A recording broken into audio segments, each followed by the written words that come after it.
Hi, this is David Gronowski, host of A Neighbor's Choice and Things Hidden podcast, as well as some of our other programs like Science and You with our chief science advisor, Dr. Yu, and our seed oil survival series that we continue to have great fun unpacking the truth of nutrition. I wanted to give you a quick little message saying we appreciate all the support that we get from our uh, monthly contributors and our one-time donation supporters.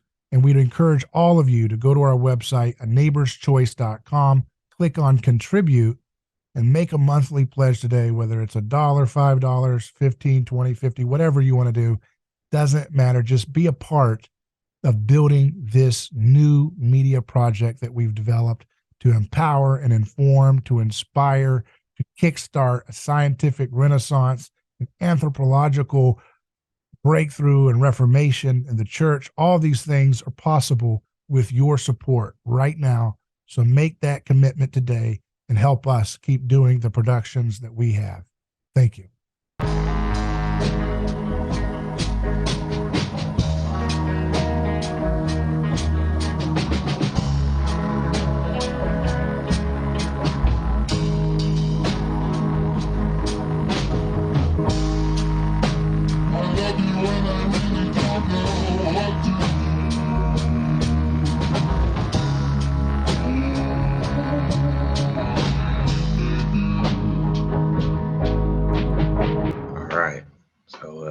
Shane, welcome to another Things Hidden, man. We filling in again. Yeah, Shannon, it's great to be with you. So we've taken over Things Hidden for another day. Yeah. We strike again. No. Yes. So yeah, man. How are things going with you?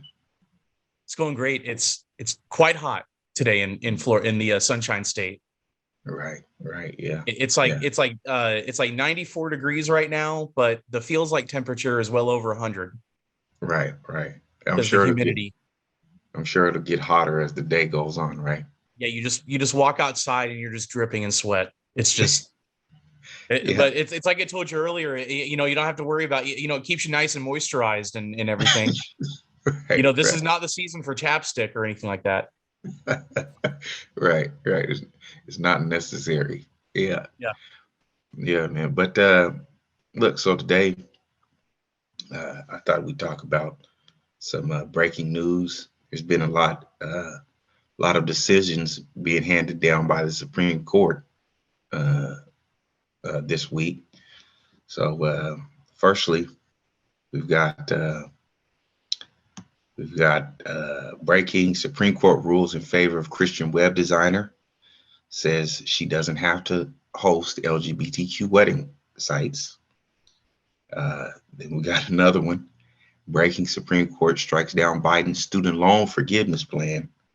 I'm sure everybody's, regardless of which side you're on, that's touching some emotions. Well, something I've noticed as far as that one goes is everyone has a very strong opinion about it, whether it's, it doesn't matter what side, the people that are against it are very strongly against it. The people that are in favor of it are very strongly in favor of it. Right. And we can get into how we feel about it. I don't know. I think it's talk about that. Remind me that I've got a middle of the road solution. Okay, great. That's yeah. I need a solution. I need a solution for that one. Okay, and so then let's see here, and then breaking the Supreme Court rules Christian postal worker cannot be forced to work on Sundays. And then lastly, we've got the Supreme Court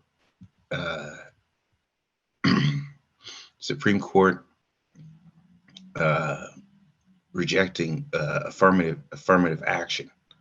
So this is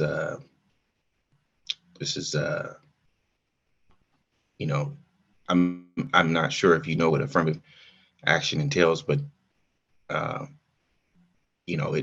it mainly has to do with being admitted into colleges based on, in short, I guess, based on your race, or your race is included in your admittance into a university. Yeah, and, So it could be your race, but it could also be your sex. It could be your sexual orientation. It could be a whole bunch of different things. Ultimately, what it is, it's a decision. It's a placement decision that's not based upon merit. Right. And what do you feel about that? Like, do you? I mean, with all these decisions, what's your sort of take on well affirmative action? Yeah. Well, Jesus said you will know them by their fruits, right? So when I look at the fruits of this court so far, this season, I'm pretty happy. I'm very happy with the fruits thus far. Right. I'm not a fan of affirmative action. My half of my family are Cuban, and we still have a whole bunch of family in Cuba that we've lost touch with. And Cuba is a country that's governed a great deal by affirmative action. Okay. And another example of that in the modern day is North Korea. These are countries where placement decisions, whether it's who's going to go to college or who's going to take a certain job, doing something, whether it's an engineer at a power plant or if it's a secretary. In those societies, Cuba and North Korea, the decision of who is best for that job, based upon their merits, based upon what skills they bring to the table, those are not as important as the question of what are the political connections of this person, and how oppressed are they, however that's defined in that particular place. And if they're more oppressed, then they're more likely to get the job. Right. So yeah, the more of a victim you can claim to be, the more likely you are to get ahead.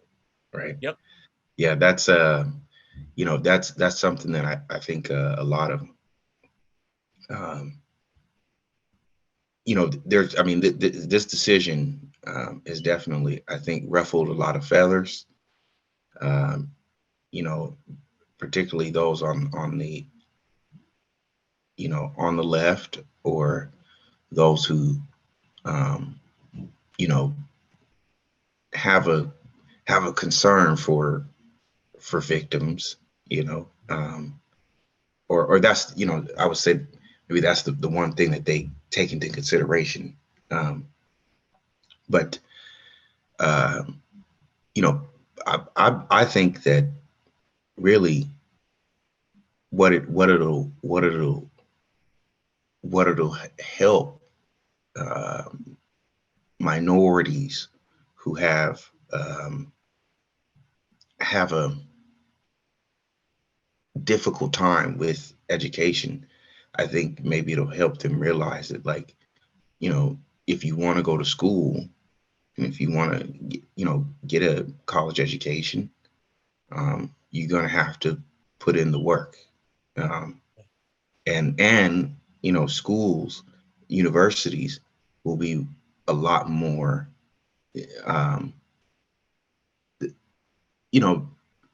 not to say that they'll have to what is the word, vet or things like that, but I think you have to actually show that you're prepared to be in school, right? And I remember a lot of kids that I was coming up in school with, if they were white, they would claim some other form of some other identity, in order to be admitted into school, or to say get like a scholarship. So that, they would say, well, I'm 5% Native American, or something like that. And the other thing I think is that it'll show that Ivy League schools, maybe are really not the places to necessarily go in order to get an education. It's like, we thought for years that, going to Ivy League schools like Harvard and Yale, Princeton, were the things to do. That's where you were, if you went to school there, you would be with the best of the best. And I think, now we'll be able to see that going to a state college or university is just as good, if not better, than going to an Ivy League school. Thomas Sowell, said this to. It's funny because he actually said this to Biden. This was a recording. This was years ago.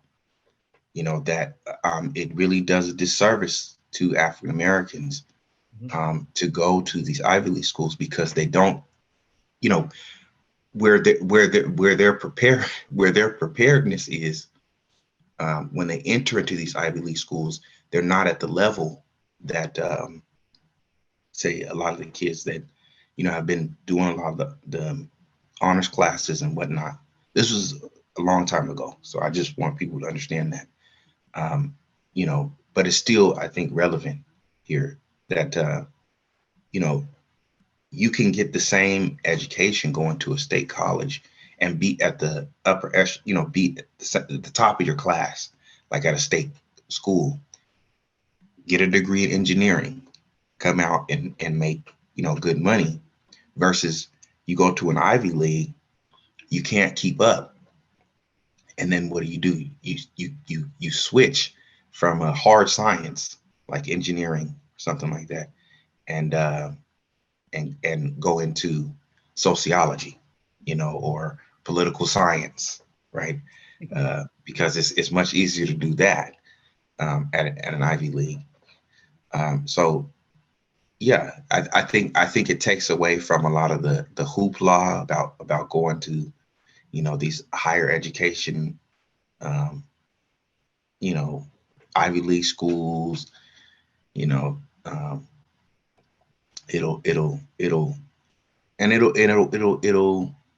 force various cultures to have to rethink their relationship with education. So it's, I don't see anything wrong with that, man. I think it's just something we have to confront, our relationship to education. But let's go back to the whole thing on the religious liberties, right? Like now you're not forced to work on Sundays if that's a religious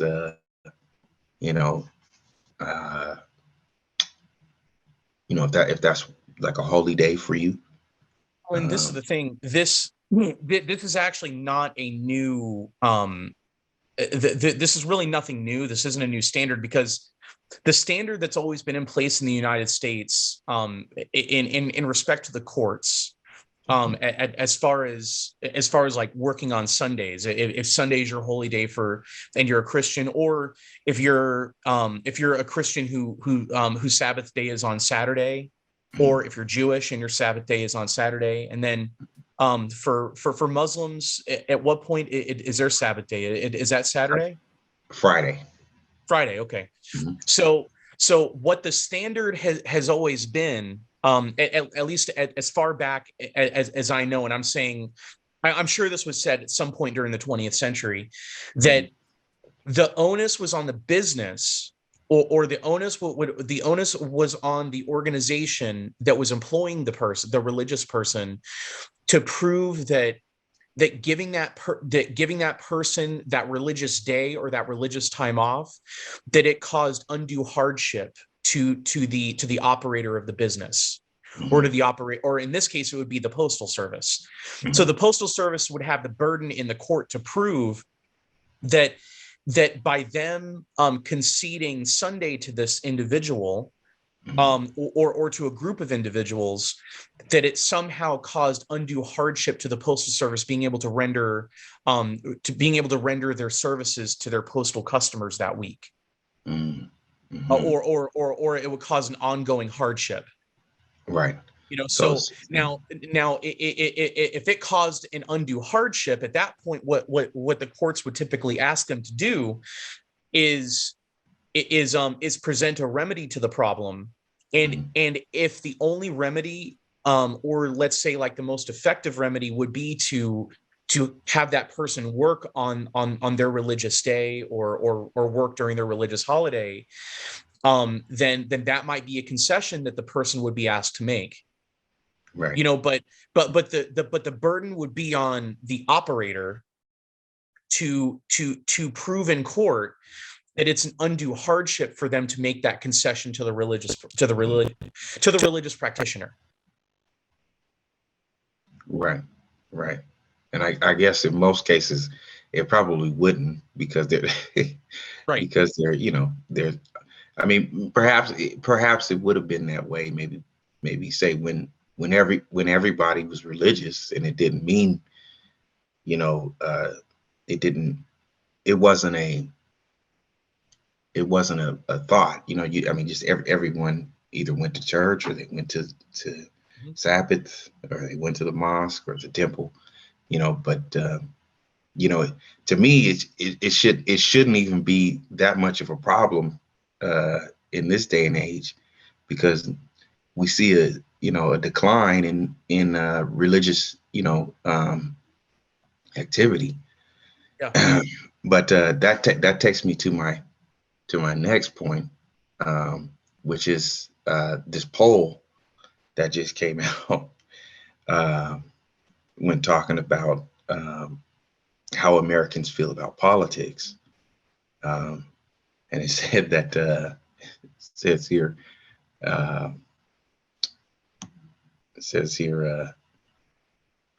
73% of voters say United States is in an economic and cultural decline.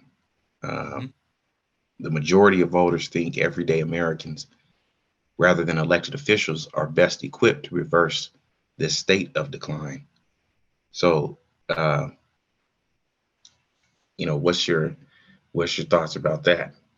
I actually wrote down the numbers here. So the poll was conducted by the Trafalgar Group, and it was 72.5% of American citizens that were polled said that they believe that the country is in decline. 21.6% said that they did not believe it was in decline, and then 5.9% said they were unsure. So the thing that I thought was really interesting was the 21.6% who said that they didn't believe it was that said that they did not believe it was in decline. They were not asked, are things going well? Right. They were not asked, are things improving? Right. Or are things progressing? They were just asked, are things not in decline? Right. Right. And that's a pretty low bar. Really, when you think about it, it's not being very specific. Yeah. But I do think that people have been aware of this for quite some time, that we have reached a cultural decline. Maybe the economic part wasn't as visible to some, because they were able to make do, because of their careers or their job positions or whatever. But I think everyone, because see, here's the thing. I hear a lot of people, a lot of Christians, they speak about the apocalypse. We're entering into the apocalypse. We're entering into the end times. My grandparents' generation, they're constantly saying that. We're in the end times. Get your stuff together, because Jesus is coming back.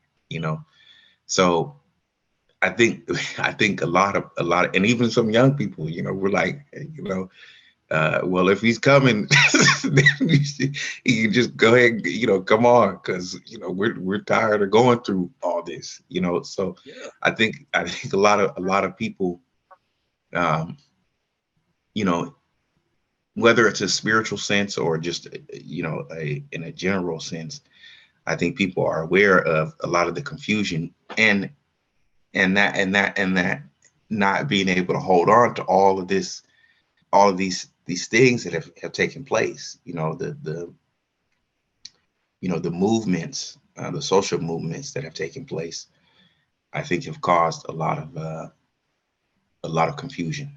Yeah. When we talk about, you know, um, the Black Lives Matter movement, when we talk about you talked last time about the Summer of Love, we talk about the transgender movements. Um, we talk about uh, violence being on the rise. We talk about uh, drug use being on the rise. Um, so I, I I feel as though a lot of people are aware of the social problems that we have, and and but the other thing was that it's the poll. Uh, a lot of people were saying that they don't feel like politics can fix this. Yeah. Right. It felt as though it had to actually be regular. It had to be regular people. It had to be. I've got that number here. It says everyday Americans believe that non-elected it's non-elected people that are fit to reverse the decline. And that was 80.6% polled said that they believed that it was everyday Americans, not elected officials, that were equipped to reverse the decline. And the way that breaks down is 72.1% of Democrats agreed with that. 80.7% of Republicans agreed with that, and 87.5% of independents agreed with that statement.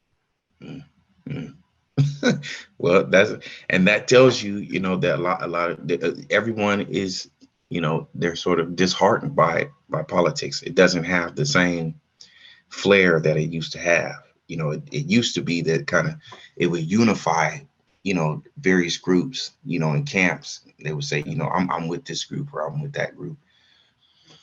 But I think now everyone is seeing, what politics can do for you or what it has done, right?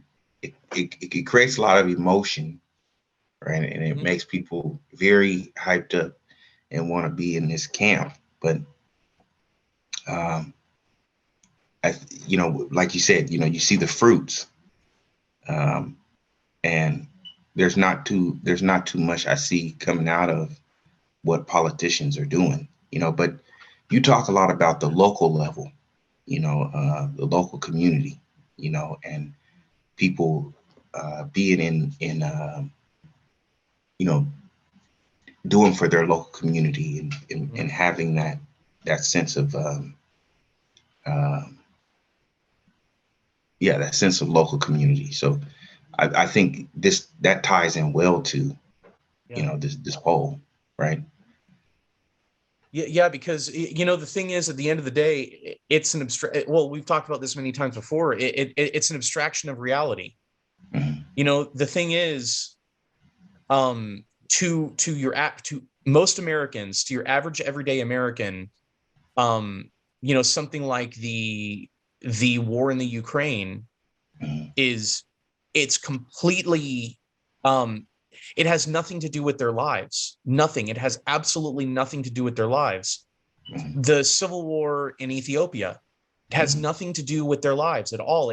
It's something. It has nothing to do with their day-to-day living. Now, does that mean that that anybody who's interested in sending like medical supplies or something to people in that part of the world shouldn't? No, certainly help out if you're able to, but for your average everyday American, I think they're pouring so much of their emotional and intellectual energy into these concepts and issues and categories that have absolutely nothing to do with living in our society as a human being. Yeah. Go out and smell the roses. Go right. go to the farmer's market. Yeah. Go talk to people. Yeah. Go make memories. Right. Yeah. Those are the real actual human being things that you can go and do in life. Right. Right. Yeah. And in many ways, when I look at the results of this poll, that shines through because we've abstracted so much and made like the major issues that most people are trained to talk about and think about. They're these national cultural issues. But the real issues that people should be talking about are, what's the curriculum that my kids are being taught in school? Or Yeah. what's the curriculum that that the money I pay in taxes, what type of curriculum is that going to purchase that's going to be taught to children in my local public school system? Right. You should go spend time down at your local school board and Right. find out what's going on and go and comment at the very least. Yeah. Yeah. But the school boards and stuff don't want that. And that's where you have the most opportunity to affect change. It's not like going out and screaming at trans activists, flying to Washington D.C. at some trans rally and going and screaming at them. That's not that might be a big cathartic release for somebody who's opposed to the trans stuff, or going and cheering in support of them, throwing beads at them or something. For somebody who supports them, it'll be a big cathartic release, but it's not improving your little sphere. It's not improving your little place. Right. Which is really the only thing that you have the ability to influence. Right. And by focusing all of your energy on abstract stuff, you're abandoning your place in the world that you're responsible for. Right. And I think, I mean, maybe you can chime in on this, but I think the reason why people who, they want to do the whole cathartic release thing, they want to go and protest and stuff, is because they feel like it'll be a quick fix, to the problem, right? Yeah. Rather than, like, if you go to a school board meeting or a community, meeting or something like that, you say, I'm going down to Central Hall to talk about this problem. We're going to have a group meeting. That takes longer to fix the problem, right? Or if I say, well, I'm going to be engaged in my child's school, school board meetings and stuff like that. They said, well, that just takes a long time. There's so much bureaucracy around it, and, things like that. But, I mean, I think everyone, a lot of people feel like, I just don't have the time. I just don't have the time to really be engaged with my community. I'm always working. I'm always having to do. I don't have time to really sit down and help my child understand his math assignment. And I think that way of thinking is probably what leads to a lot of this. Because it builds up. Because a lot of people will say, well, because I don't have time, to do that. I'm thinking that the school is going to do it. I thought, you guys were going to be helping my child understand his, arithmetic, but I see he's coming here with, failing grades in math, but he's doing so well in this social emotional learning, or, he's doing so well in understanding, critical race theory, and you've trained him to speak about himself as a her. Right. And then the other thing, man, is that the older they get, the older these children get, and they see that the world doesn't, in reality, the world doesn't really care so much about all this social justice warrior stuff that I think the media tries to blast at them. Because, look, you're not gonna get a job um, with a degree in social justice warriorship. You know, you're not going maybe to for get the it. San Francisco city government. Right, but you see how that's not working. Like it's crumbling, right? All these Yeah. places that had created these departments for what do they call it? Oh, like Equity. like diversity and equity Yeah, departments and stuff like that. And yeah, the diversity, equity, and inclusion. You know, they're breaking down, right? And they don't really know how to work it out. And the logistics are not right, stuff like that. And so, yeah, I mean, I think that was an experiment that didn't work well, and now we're seeing the pendulum, I think, swing back to, okay, you gotta have some solid skills. You know what I mean? You gotta know how to actually do some things, and if you can't, you're not gonna it's not gonna end with the outcome is gonna be hard for you. And man, I'm sad about that, because I think that really did start with our generation in school. Mhm. We saw the uptick in a lot of this, protesting and being a political activist and stuff like that, and that is carried on right on to, you know um, say kids that are, what are they, like Gen Z? Is it what age Yeah. is that? Like teenagers now? You know, Yep. Yeah. it's carried. They're even in their I think the first batch of them are in their early 20s now, or the oldest batch of them are in their early 20s now, Right. Okay. like And 2021. yeah,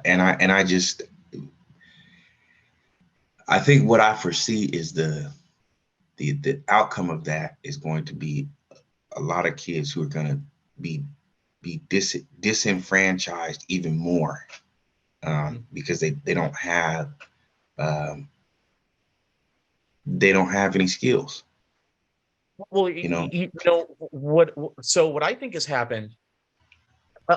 It was Andrew Breitbart that said that politics is downstream from culture, Hmm. right? Hmm. Well, I think culture is downstream from theology. Mm. That Okay. Yeah. whatever someone's theological views are, and everybody has theological views, that's Hmm. going to shape the culture that they end up shaping, and that they end up buying into. Hmm. And Hmm. then their politics will be shaped from that. Yes.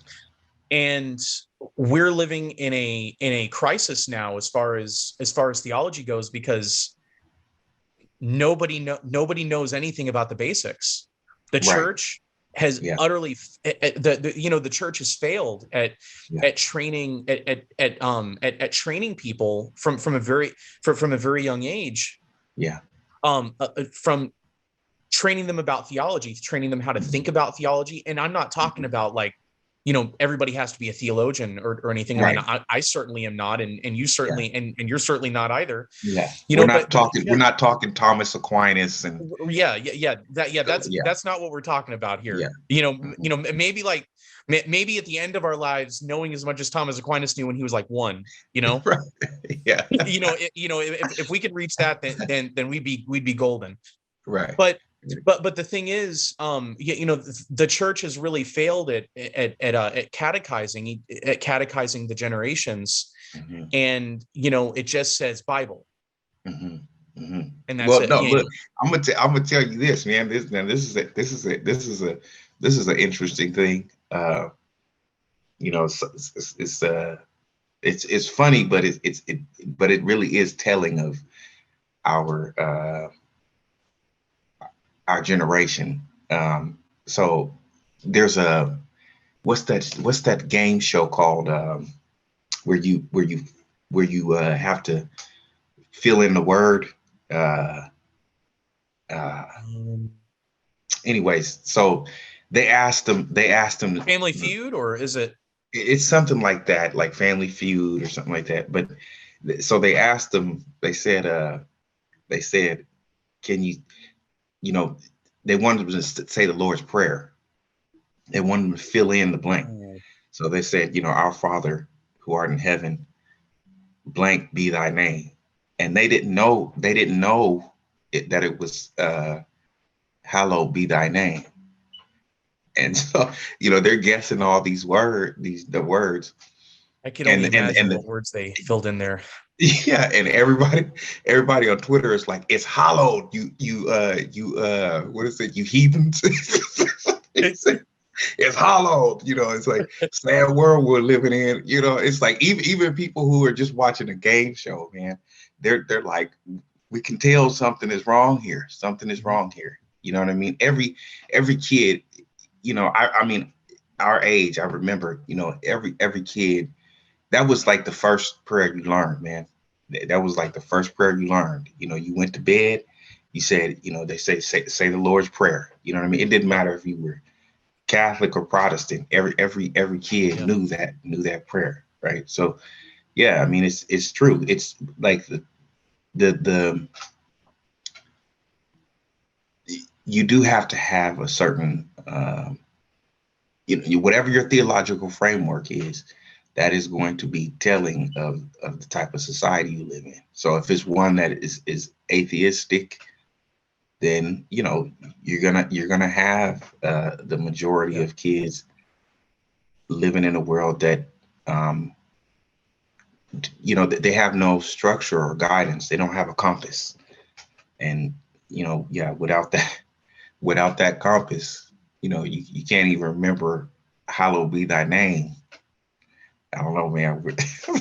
Well, and at the end, that's one of the reasons that I think you've got these sane actors, who are billionaires, people like Elon Musk and Jeff Bezos and all these people. I don't agree with them on a whole lot of stuff, and I know you don't either. But they're atheists. They believe that this reality is all disordered. So, based upon their theology, their goal is to get on a rocket ship and get the heck out of here. And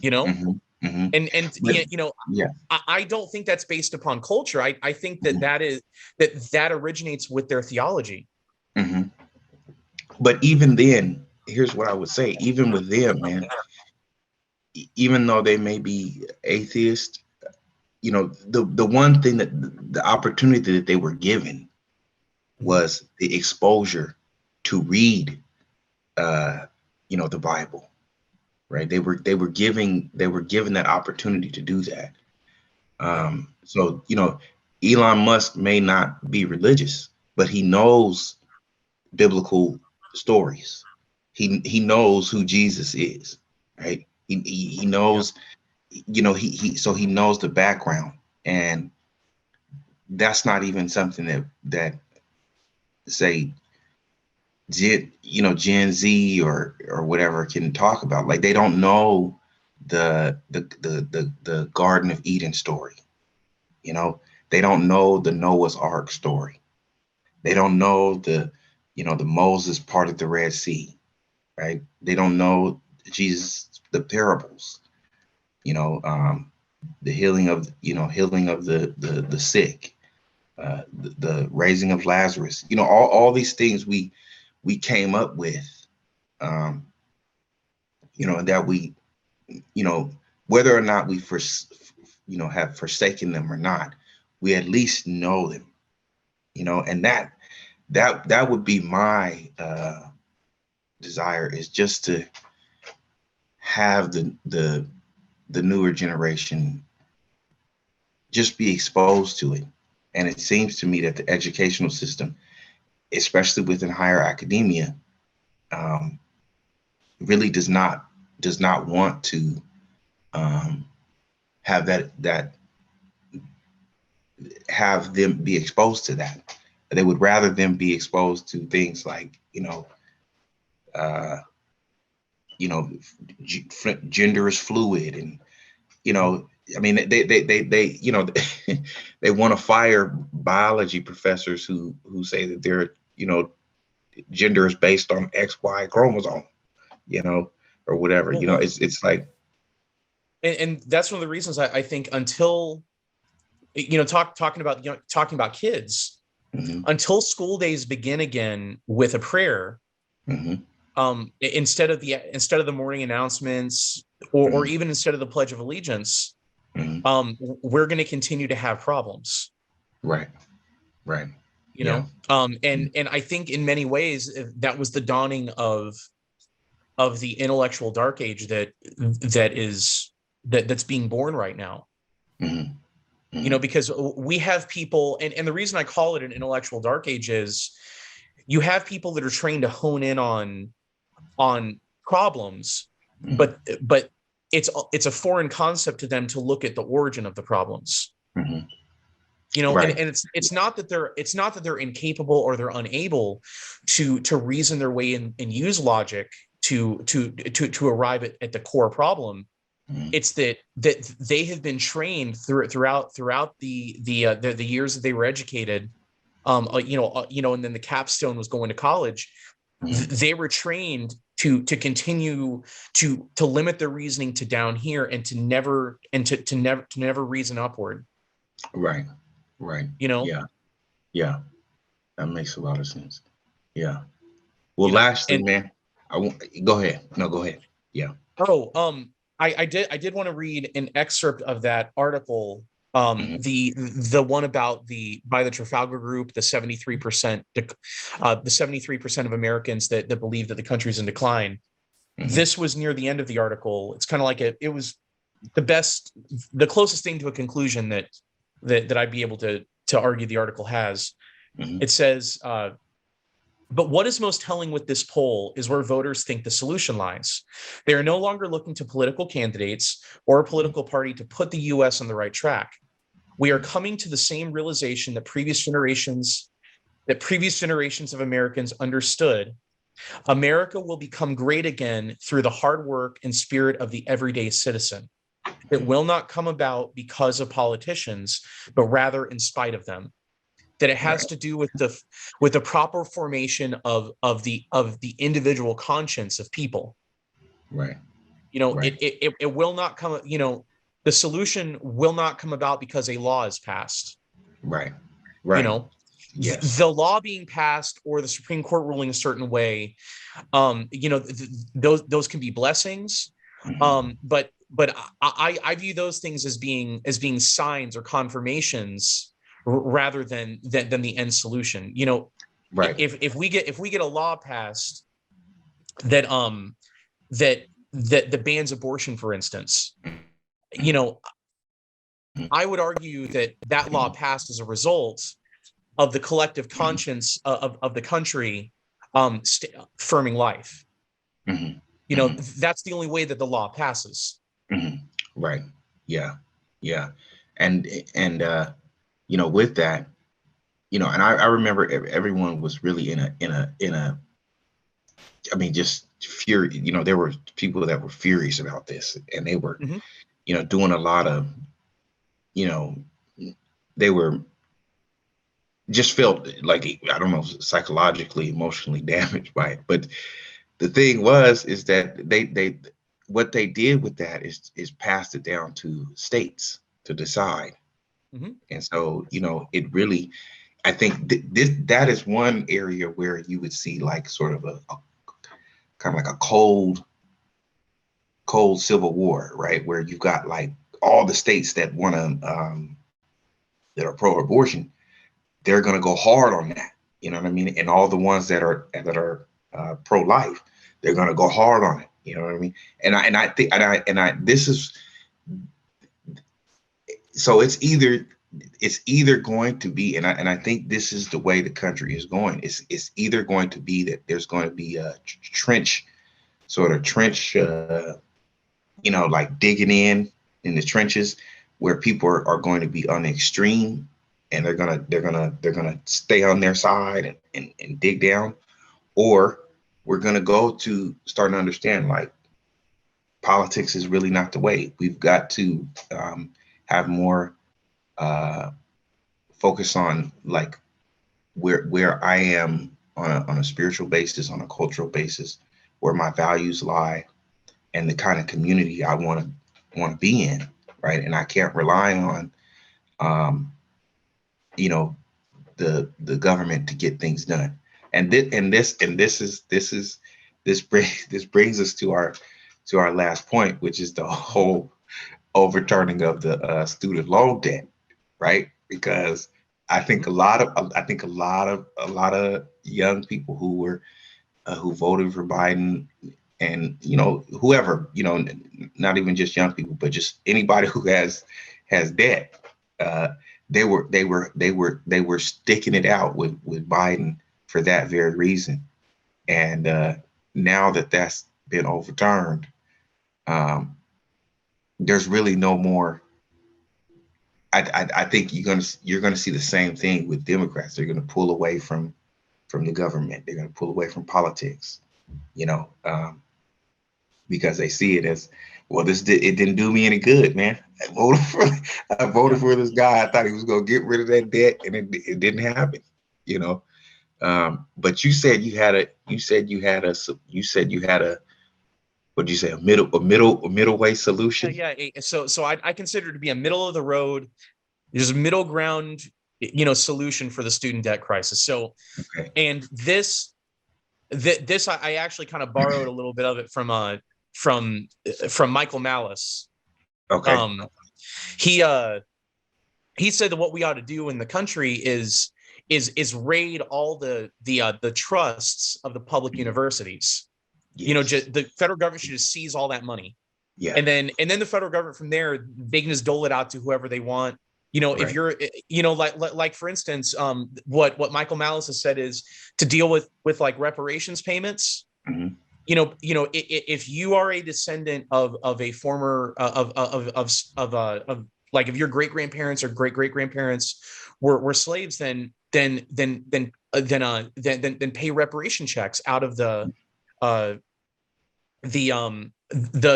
money from the from the university trusts. Mm-hmm. If your family if you're descended from Italian Americans or German Americans or Japanese Americans that were thrown in internment camps during World War II or during World War I, then you're entitled to reparations.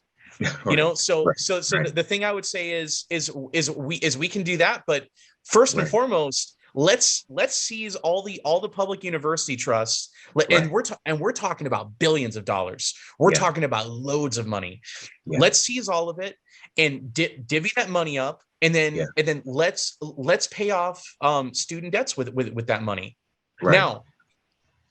Now, I wouldn't limit it just to student debt. The thing that I would argue is say, let's create like a $30,000 tax credit for every American that earns like under $200,000 a year, or some number like that. And again, we're not talking about taxing people more. We're talking about just seizing the money that these universities have stored away, which is loads of money, and create a tax credit where any American can apply for it.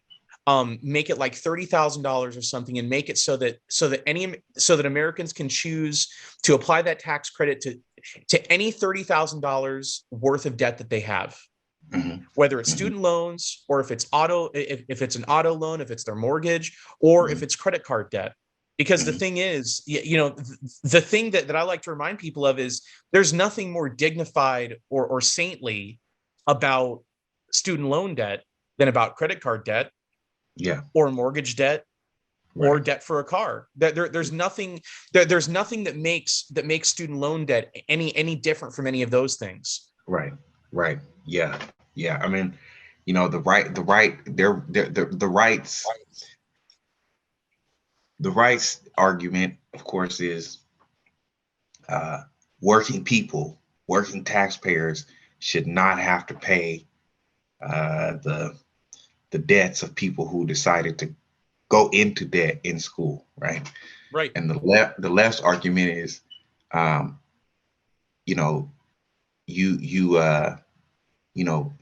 we tried to get an education to do the right thing, to get ahead in society.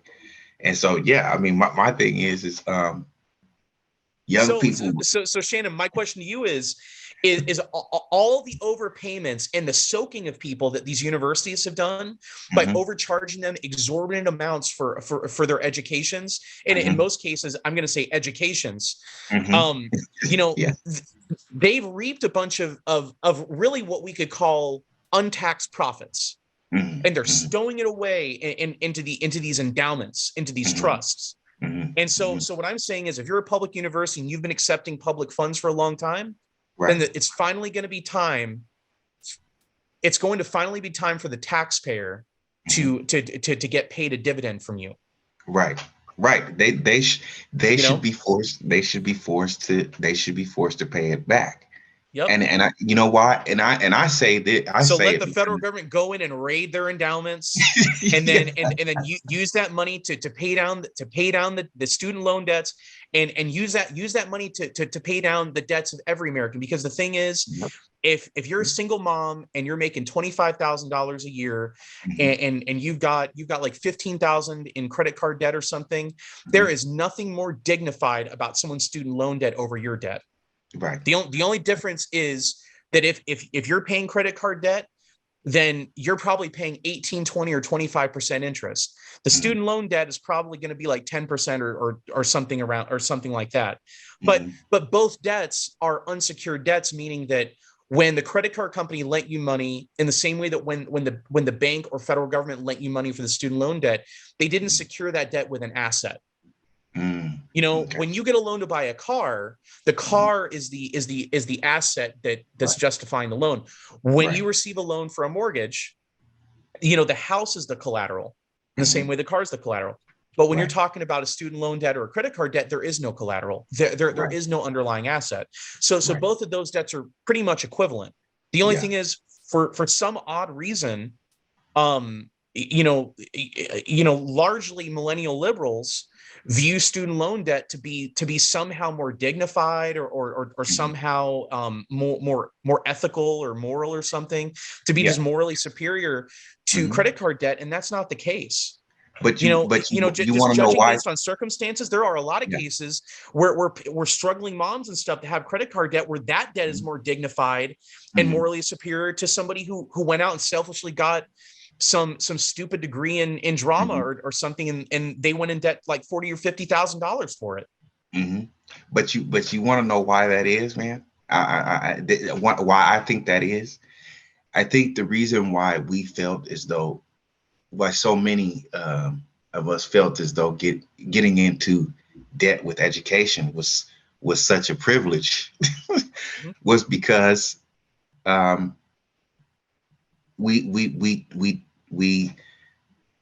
because our government and people in leadership in it, whether it was within academia or politics, told us that was a good thing to do. It was a virtuous thing to do. That being in debt because of education would turn out to be a benefit for you in the long run. Right. And that was a pipe dream. And that is the reason why I think universities should have to pay for all of the student loans that they gave out, because let's raid their endowments and pay let's pay that money out to the working poor that are to help them pay off their debts. Let's pay off student loan debts, and also let's make reparation payments while we're at it. And we the last time that we were on with David, we talked about the Hawaiian people. Those people are entitled. Those people are entitled quite a bit of reparations as well, in my opinion. So the thing is, let's get a hold of those university endowments and let's spread the wealth, baby. And so let me give you an example, at least just to give you an idea of the way that I think about people that went into student loan debt, and unfortunately they're stuck with it now, but they'll try to say that they went into it because they were trying to be a hero, that they went into it because they thought it was virtuous, whatever. And this may be me being a little bit jaded or something, but they went into it because they thought they were going to end up making a lot more money whenever they got out of it. That was their line of reasoning. That's what they thought. They thought they were going to go to college for 4 years or 6 years or however long they went. and they thought that thing was going to be like a money printing machine. That they were going to come out and make a whole lot of money. And in my mind, that's equivalent to somebody who goes and borrows a bunch of money and goes to the casino and runs it through a bunch of slot machines, thinking that it's going to work out for them in the end. Now, that does work out for a tiny little handful of people, but they thought it was going to work out for them in the end, that they were going to end up making a whole lot of money, and they were going to leave the casino with barrels and barrels of cash. They end up losing it all. And the person that goes to the casino thinks, well, I was operating under the assumption that I was going to become, that I'd be wheeling out wagons worth of cash, but I don't have a penny to my name now. So I need the community to pitch in and pay me for all the money that I lost. And also to pay off the loan for me, because I borrowed that money intending to make more money with it at the casino, and the problem is, I think unfortunately that's equivalent to a lot of these situations of people that went to college and they racked up a lot of student loan debt because they were operating under the same assumption that if they went to the college slot machine and put a bunch of money into it, that over a period of time, a whole bunch more money would be flying into their face. That's not what's happening, though. The problem is they all went to college, they put the money into the machine. The money stayed in the machine. Right. And you know who I'm gonna blame for that? And they can get mad. I'm blaming the boomers. Because they told us. I agree with you 100%. Yes. I'm blaming the boomers, man. So yeah, we'll we'll end with that. You know what I mean? They get mad if they want to, man. Whatever. Fire me. If you're a boomer, fire us all. We're blaming the boomers, bro. We're blaming the boomers, man. It's their fault, bro. No, man. No, and the boomers are the ones with all the money anyway. It's it's definitely, it's not millennials like us. Right. Yeah. Just let us all go. Because what did that girl say? She said, "Okay, boomer." Yes. Okay, boomer. It's like, whatever, man. We ain't listening to you. We know what happens, with listening to your advice. No, but anyways, I'm joking, man. This has been a fun talk, bro.